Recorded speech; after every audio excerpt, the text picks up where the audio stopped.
நேற்றுக்கு பாட்டி செய்கிற கீரை கொழுக்கட்டைனா ரொம்ப பிடிக்கும். அதுக்காக தான் இந்த கீரை கட் பண்ணிகிட்ருக்கோன்னு சொன்னேன்ல, அந்த கீரை கொழுக்கட்டை ரெசிபி தான் இது.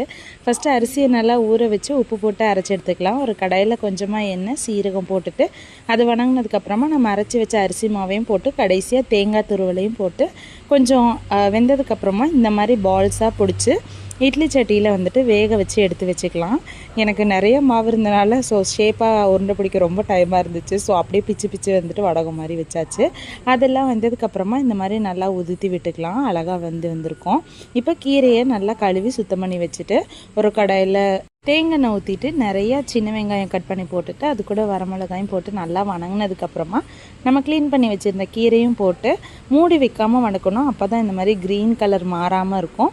கடைசியாக தேங்காய் தேவையான அளவு உப்பு போட்டு நல்லா வணக்கி விட்டோம்னா கீரை வந்துட்டு பொரியல் ரெடி ஆயிரும். தேங்காய் துருவலோட நாட்டு சக்கரை ஆட் பண்ணிவிட்டு வேக வச்ச கொழுக்கட்டைகளை போட்டு எடுத்தால் இனிப்பு கொழுக்கட்டை ரெடி ஆயிரும். இது டேஸ்ட்டு சூப்பராக இருக்கும். கொழுக்கட்டைகளோட இந்த குப்பை கீரை பொரியலையும் ஆட் பண்ணோம்னா கீரை கொழுக்கட்டை சூப்பராக ரெடி ஆயிரும். மாதிரி யாரெல்லாம் ட்ரை பண்ணியிருக்கீங்கன்னு கமெண்ட்ஸில் சொல்லுங்கள். பாய்.